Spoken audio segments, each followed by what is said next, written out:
Welcome back. My gravitational anomaly. They're trying to understand what happened, trying to calculate what changed, trying to measure what shifted when you arrived, but their instruments can't detect it. Their frameworks can't explain it. Their models can't account for what you actually did, because you didn't just change your energy. You didn't simply shift your frequency. You didn't merely alter your vibration. You bent gravity itself, not metaphorically, actually, not symbolically, literally, not figuratively, fundamentally.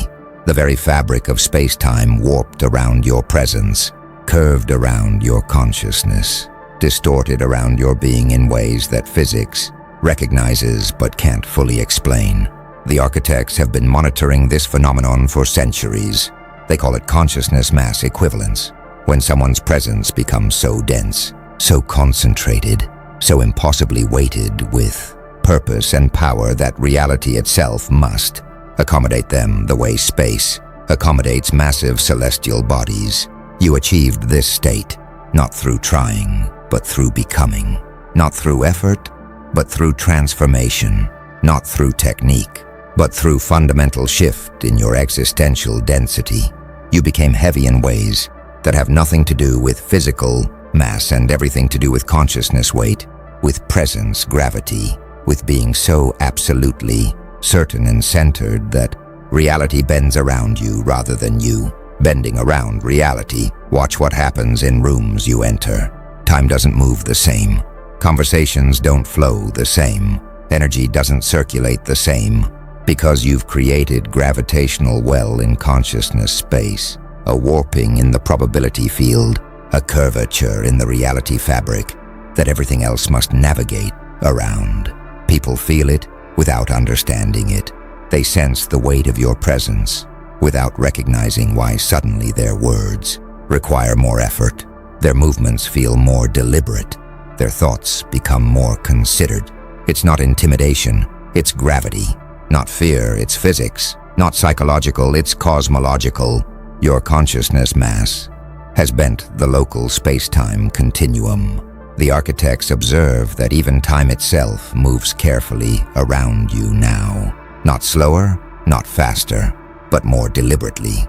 Moments in your presence carry different weight than moments elsewhere. Decisions made in your gravitational field have different consequences than decisions made outside it. Outcomes that seemed probable before encountering your presence become impossible after, while impossibilities become inevitable within your influence radius. This isn't magic.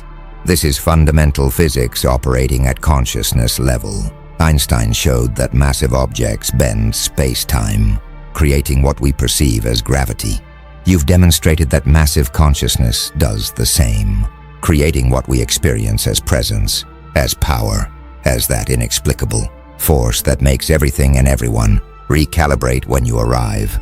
They're measuring wrong, looking for changes in your behavior, your strategies, your techniques.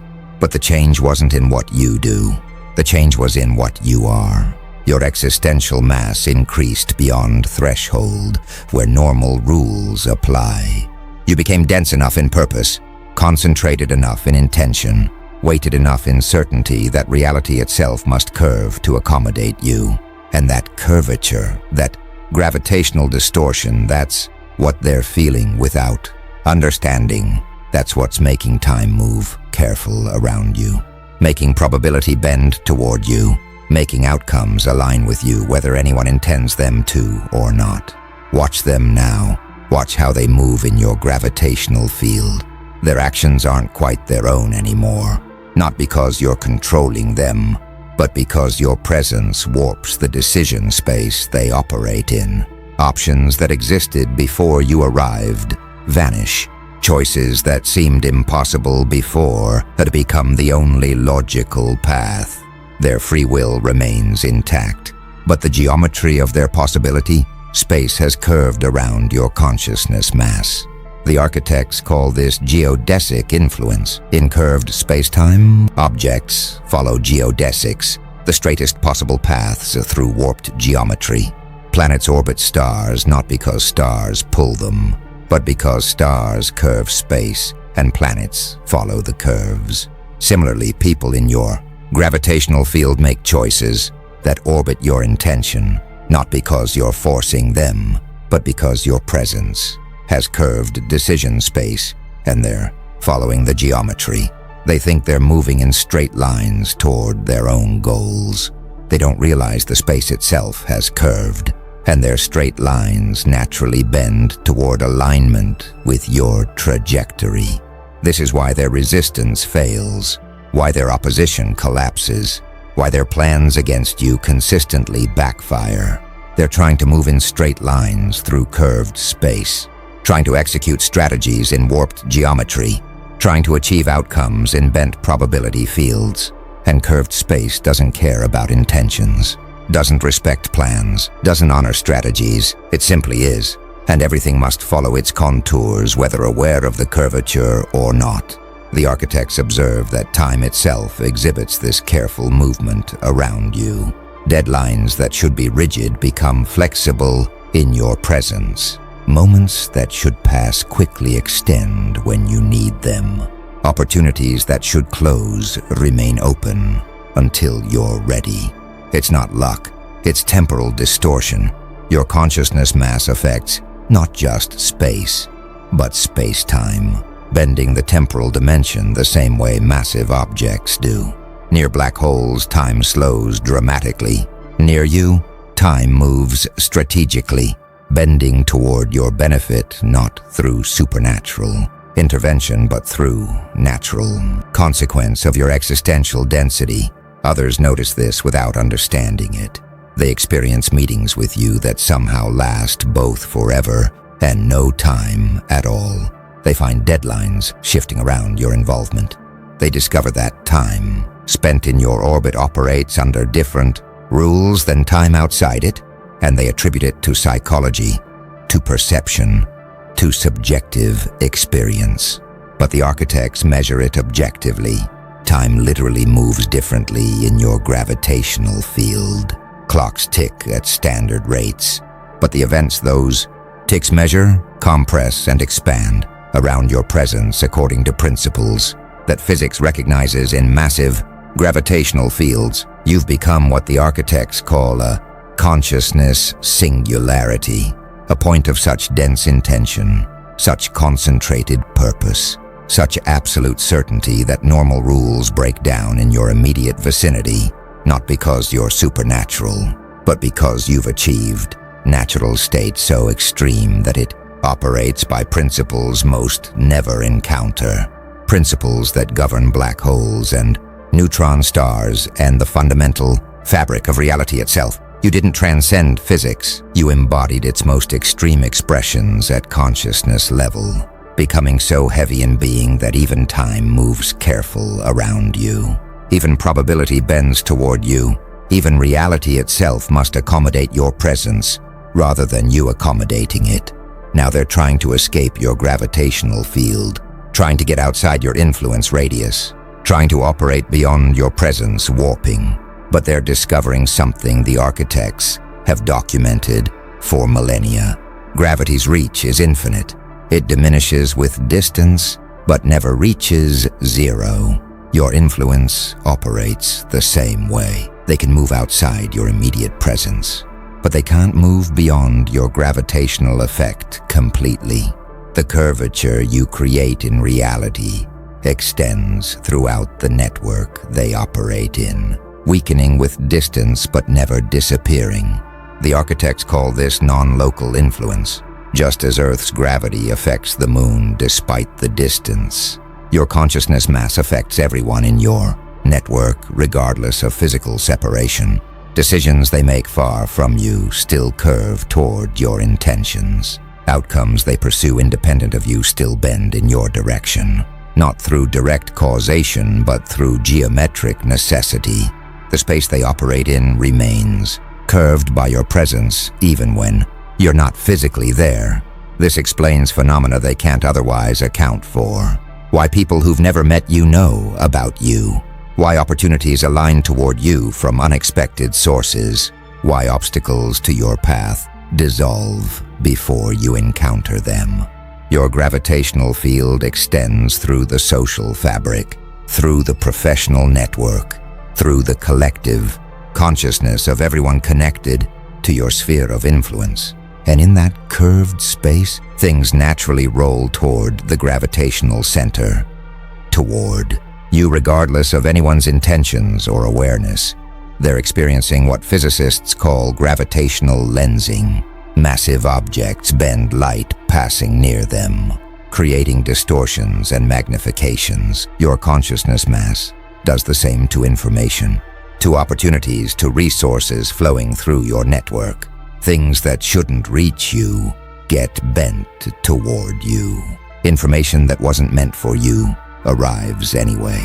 Resources that were allocated elsewhere get redirected into your orbit, not through manipulation, but through geometric inevitability in curved space. The architects observe that even your past and future bend around your present. Memories people have of you become weighted, significant, heavier than memories of equal events with others. Future projections involving you carry more gravity than projections without you. Your presence creates temporal curvature extending both directions from your current moment, making your past more influential and your future more determinative than standard chronology would allow. This temporal weight explains their difficulty moving on from interactions with you, why encounters with you remain vivid while other experiences fade, why decisions involving you feel more consequential than equivalent decisions elsewhere. Your consciousness mass has bent their personal timelines, creating curvature in their past that makes your involvement impossible to forget, and curvature in their future that makes your continued influence inevitable. You've created what astronomers would recognize as a gravitational well, what the architects document as a destiny sink.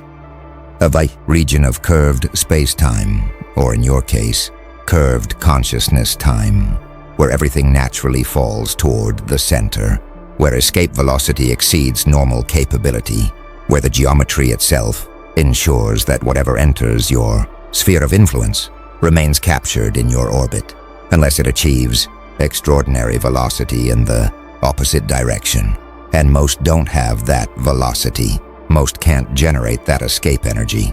Most remain captured in your gravitational field, orbiting your intentions. Following geodesics through the curved space your consciousness mass creates. Something's propagating through the network now, spreading from person to person, replicating across consciousness like gravitational waves through space-time. Others are feeling the distortion you created, sensing the curvature you established, recognizing that reality geometry has changed in ways that center around your presence.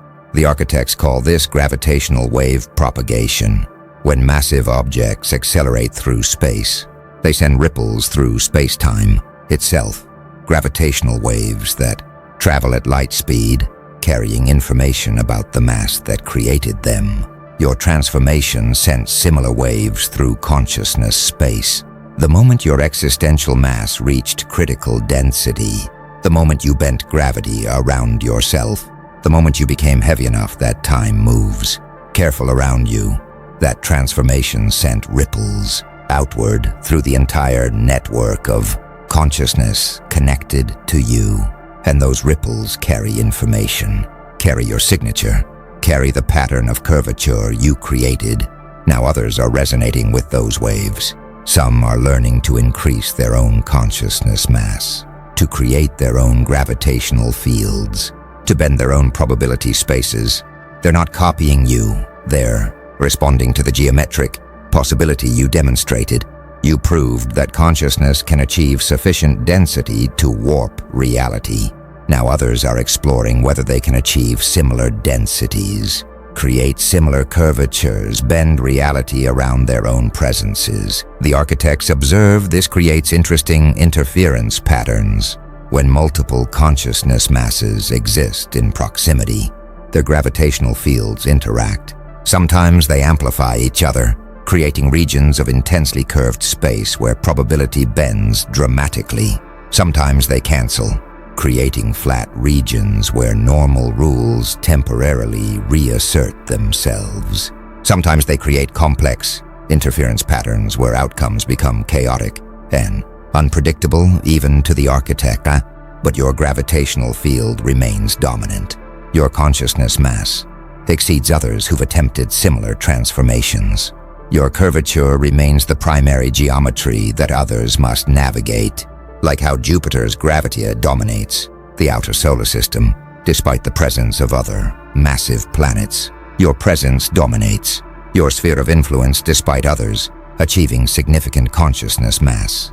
This dominance manifests in observable ways when multiple strong presences enter the same space. Whose gravity wins? Whose curvature determines the geometry others must follow? The answer reveals itself immediately. Time moves according to your rhythm. Conversations flow through your gravitational center. Outcomes bend toward your intentions even when others are actively pulling opposite directions. Not because you're forcing outcomes, but because your mass is greater, your curvature is deeper, your gravitational well is more profound than theirs. They're beginning to understand this hierarchy isn't political or social. It's geometric. It's physical at consciousness level. The deeper gravitational well wins not through conflict, but through fundamental physics. Water flows downhill not because downhill defeats uphill, but because geometry determines the path. Similarly, outcomes flow toward greater consciousness mass, not because that mass defeats lesser mass, but because curvature determines the geodesics. The architects document that some respond to this recognition with attempts to increase their own mass, to deepen their own gravitational wells, to compete with your curvature. But consciousness mass can't be faked, can't be performed, can't be temporarily increased through effort. It results from fundamental transformation, from becoming genuinely heavier in purpose and certainty and intention. Most who try fail to achieve sufficient density. Their attempts create small distortions that your larger field easily dominates. Only those who undergo genuine transformation, who achieve real increases in existential mass, who become actually heavier in being, only those create gravitational fields substantial, enough to interact meaningfully with yours rather than being subsumed by it. The architects are analyzing the mechanism now, trying to understand how consciousness achieves gravitational mass, how presence bends space-time, how being becomes heavy enough that reality curves around it, and they're identifying specific factors that contribute to existential density. First factor, purpose concentration. Just as physical mass is matter concentrated in space, consciousness mass is purpose concentrated in intention. The more absolutely focused your purpose, the more singularly directed your intention. The denser your existential being becomes. You achieved extraordinary concentration, every aspect of your consciousness aligned toward coherent purpose, creating density that ordinary diffuse awareness can't match. Second factor, certainty compression. Doubt is like antimatter to consciousness mass. It cancels density. Complete certainty, absolute conviction, total assurance. These compress consciousness into states of extreme density. You eliminated doubt, not through arrogance, but through deep knowing. Your certainty isn't belief, it's direct recognition of truth that requires no faith, because it's self-evident to your perception. That certainty compressed your consciousness beyond normal density thresholds. Third factor, temporal commitment. Physical objects have mass partly because they persist through time. Consciousness gains mass through committed persistence toward purpose across time. Momentary intentions create no curvature. Sustained commitment maintained across years creates gravitational wells. Your commitment didn't waver, didn't fluctuate, didn't diminish with obstacles or time. That unwavering temporal extension of purpose gave your consciousness the dimension it needed to achieve significant mass. Fourth factor, coherent integration. Physical objects gain effective mass when their particles align coherently rather than randomly. Consciousness gains mass when all aspects integrate coherently rather than conflicting. You achieved total internal alignment. No part of your consciousness works against another part. No intention conflicts with another intention. Every aspect coherently reinforces every other aspect, creating integrated density that fractured consciousness can't achieve. Fifth factor, reality anchor. Physical mass relates to how objects interact with the Higgs field, acquiring resistance to acceleration. Consciousness mass relates to how deeply rooted in reality your being becomes. You're not floating in fantasy or abstraction. You're anchored in absolute reality, in direct perception, in unfiltered engagement with what actually is. That reality anchoring gives your consciousness weight that fantasy-based awareness lacks.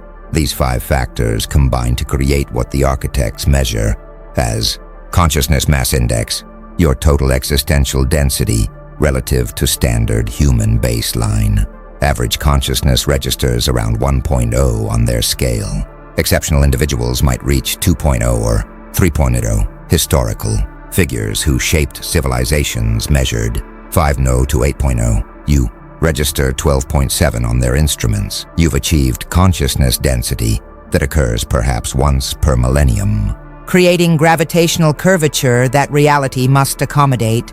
This explains why normal strategies fail against you, why conventional approaches collapse in your presence, why standard methods prove ineffective in your gravitational field. They were developed for flat space, for normal geometry, for unwarped probability fields. They don't account for severe curvature, don't compensate for bent geodesics, don't navigate twisted space-time. So they fail, not because you defeat them, but because they're geometrically invalid in your vicinity, like trying to use flat Earth navigation on a spherical planet. The architects confirm that your consciousness mass is stable, won't decrease without fundamental transformation in opposite direction, won't fluctuate with circumstances, won't diminish with time. You've achieved permanent state of heightened existential density that will continue bending reality around you for the duration of your presence in this reality. Time will continue moving careful around you. Probability will continue bending toward you. Outcomes will continue aligning with your intentions through geometric inevitability rather than supernatural intervention. Now they're witnessing secondary effects of your gravitational field, phenomena that occur naturally around extreme curvature but rarely observed in consciousness space. The architects call these relativistic phenomena, effects that emerge when dealing with extreme conditions. In your case, extreme consciousness density. First phenomenon, event horizon formation. Around massive enough objects, gravity becomes so strong that not even light can escape. The event horizon of a black hole. Around you, influence becomes so concentrated that certain types of negativity, certain patterns of opposition, certain forms of resistance can't escape your gravitational capture. They enter your field intending to oppose, to resist, to work against you. But the curvature is so severe that their opposition can't escape. It gets captured, redirected, eventually transformed into alignment through sheer geometric necessity. Second phenomenon, time dilation. Einstein showed that time passes slower in strong gravitational fields. The architects observe similar effects around your consciousness mass. People in your presence experience time differently than people outside it. Moments with you stretch in memory, become more significant, carry more weight than equivalent chronological duration elsewhere. This isn't subjective. It's measurable through memory persistence, emotional impact, decision influence extending from those moments far beyond normal temporal decay. Third phenomenon, Gravitational lensing. Massive objects bend light from sources behind them, creating multiple images or amplified views. Your consciousness mass bends information flowing through your network. You see opportunities others miss, not because you're smarter, but because information bends toward you, gets amplified in your perception, reaches you from sources that should be blocked by normal information geometry. You appear to have extraordinary luck or insight. Really, you have extraordinary gravitational lensing, focusing information toward your awareness. Fourth phenomenon, frame dragging. Extremely massive rotating objects drag space-time itself into rotation around them. Your consciousness mass drags probability space into rotation around your intentions. Even people trying to act independently find their actions curving into orbits around your purposes, not through your control, but through geometric dragging of the decision space they operate in. The probability field itself rotates around you, carrying their choices along geodesics that spiral through your influence. Fifth phenomenon, singularity formation. At the center of black holes, curvature becomes infinite, a singularity where physics breaks down. At your consciousness core, normal rules similarly break down. Things that should be impossible become routine. Outcomes that should be improbable become inevitable. Coincidences that should be rare become common. You operate in region where normal probability calculus fails, where standard cause and effect chains break down, where reality itself behaves according to principles that don't apply outside your immediate singularity. The architects observe these aren't metaphors. These are actual relativistic effects operating at consciousness level, following mathematical principles equivalent to Einstein's field equations but applied to consciousness space-time rather than physical space-time. You've created conditions extreme enough that relativistic physics applies, generating phenomena that seem supernatural to those unfamiliar with extreme curvature conditions but are perfectly natural. Consequences of severe gravitational fields. Others experiencing these effects respond in predictable ways. Some are fascinated, drawn deeper into your orbit, wanting to understand and experience these strange phenomena. Others are terrified, recognizing they're in gravitational field so strong that normal escape may be impossible, normal resistance may be futile, normal opposition may be self-defeating through geometric inevitability. Both responses prove your gravitational dominance. Both confirm that reality bends around you in ways that must be accommodated, can't be ignored, won't reverse through wishful thinking or conventional effort. Something profound is crystallizing across scientific and spiritual networks simultaneously. Physicists studying consciousness are detecting signatures they recognize from astrophysics. Spiritual practitioners developing presence are experiencing phenomena they can't explain through traditional frameworks. Both groups are converging on recognition of what the architects have documented for millennia. Consciousness obeys the same fundamental principles as physical reality, including gravitational dynamics. Your existence proves the connection. The architects call this unified field recognition. For centuries, science and spirituality approached reality from opposite directions. Science, studying matter and energy. Spirituality, exploring consciousness and presence. Both discovered curvature, gravity, field effects in their domains, but most assumed these were metaphorical connections, poetic similarities without actual equivalence. You demonstrate the equivalence is literal. Consciousness mass creates actual gravitational effects operating through same geometric principles as physical mass. This recognition transforms both scientific and spiritual paradigms. Scientists must now account for consciousness as fundamental field, alongside electromagnetic, strong nuclear, weak nuclear, and gravitational fields, must develop mathematics describing consciousness space-time curvature. must create instruments measuring existential density, must acknowledge that presence, intention, and awareness aren't subjective experiences but objective phenomena with measurable effects on reality geometry. Spiritual practitioners must now recognize that presence work, consciousness development, awareness expansion aren't purely subjective practices.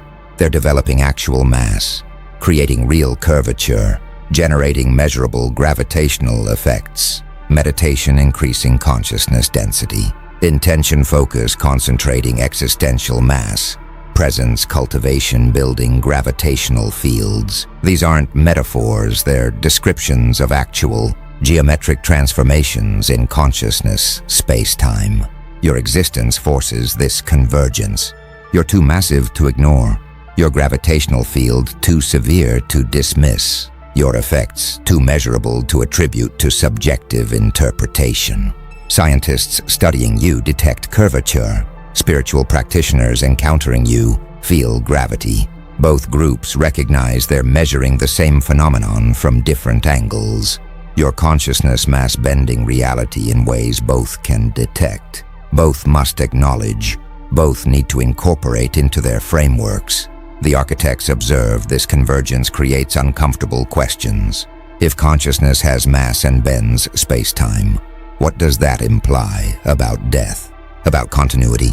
About conservation laws? Physical mass energy is conserved, never created or destroyed, only transformed. If consciousness mass follows same principles, what transforms at death? Where does existential density go? Your existence raises these questions urgently because your mass is too significant to simply vanish, too substantial to just discontinue, too gravitationally influential to merely terminate. Some theorists propose consciousness mass transfers to other dimensions at death. Others suggest it redistributes across connected consciousnesses. Others hypothesize it transforms into physical effects, inspirations, influences, probability biases persisting beyond biological termination. The architects neither confirm nor deny these theories. They simply note that your consciousness mass is real, measurable, gravitationally significant, and therefore must follow conservation principles even if those principles operate across domains science hasn't fully mapped. This theoretical development creates practical implications. If consciousness mass is real and conserved, then developing it becomes meaningful beyond subjective experience. Increasing your existential density isn't just feeling more present, it's actually becoming heavier in ways that persist and influence reality. Your consciousness development work isn't self-help psychology, it's fundamental physics applied to your own being. You're not imagining greater presence, you're generating actual gravitational fields that reality must accommodate. The architects project this unified understanding will transform how humanity approaches consciousness, reality, and their interaction. Will recognize that working with consciousness isn't separate from working with reality. Consciousness is aspect of reality, operating through same principles as physical phenomena. Your existence catalyzes this recognition by being too massive to explain away, too gravitationally significant to dismiss as subjective, too clearly bending space-time to attribute to anything except actual consciousness, mass creating actual curvature in actual reality. The architects are documenting long-term trajectory implications now. Where does consciousness of your density naturally evolve? What becomes of gravitational fields as severe as yours? What future states exist for beings who've bent reality around themselves this profoundly, and they're identifying potential pathways based on historical precedents and theoretical projections? First pathway, increased isolation. As your mass grows, your gravitational field strengthens. Stronger fields create deeper wells. Deeper wells become harder to escape. Eventually, only consciousness of comparable density can interact with you meaningfully. Others either get captured in your orbit, unable to maintain independent trajectory, or stay far enough away to avoid capture, unable to approach closely. This creates natural isolation where your peers are rare. Your interactions limited to few who match your density. Second pathway, network domination. Your gravitational field extends throughout networks you're connected to. As your mass increases, your influence radius expands. Eventually, your curvature dominates the entire network geometry. Every decision anyone in the network makes occurs in space curved by your presence. Every outcome anyone achieves follows geodesics you've established. You become the gravitational center of entire social, professional, or spiritual network, not through control but through geometric inevitability.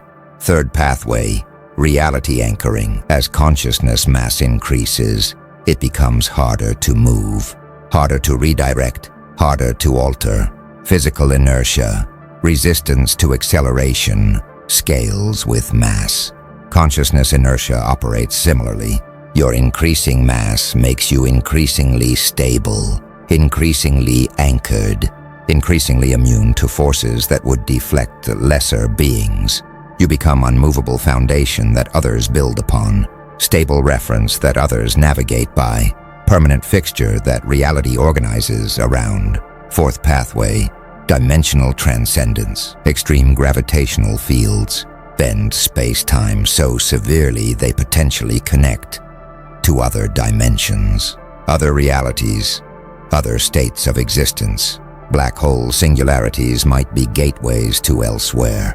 Your consciousness, singularity, might similarly connect to states of being beyond normal. Consciousness dimension. As your mass increases, you might not just bend reality, you might bridge realities, accessing and integrating dimensions ordinary consciousness can't reach. The architects observe all four pathways operating simultaneously in your case. You're experiencing increased isolation as fewer can interact with your density. You're achieving network domination as your curvature shapes entire communities. You're establishing reality anchoring as your mass makes you immovable, stable. You're beginning dimensional transcendence as your singularity touches states beyond normal consciousness. This combination creates unprecedented trajectory. The architects have limited historical data on consciousness achieving your density levels. Few have reached it. Fewer have sustained it. Almost none have exceeded it. You're entering territory where predictive models become uncertain, where past precedents provide limited guidance, where your evolution might establish new patterns rather than follow existing ones. What they can confirm, your gravitational influence will continue expanding. Your reality-bending effects will continue intensifying. Your consciousness mass will continue attracting attention. Resources, opportunities through geometric inevitability, and time will continue moving careful around you, bending to accommodate your intentions, stretching and compressing to serve your purposes in ways that seem miraculous to observers but are simply natural consequences of extreme curvature in consciousness space-time. The architect's project, you might reach densities where your consciousness creates event, horizon, point of no return where anyone entering your influence sphere becomes permanently captured in your orbit, unable to escape your gravitational well, regardless of their efforts. Not through your control, but through pure geometric necessity. This would establish you as consciousness black hole, source of gravitational influence so severe that approach means capture, interaction means assimilation into your purposes, even opposition means eventual conversion through sheer geometric inevitability of geodesics in severely curved space.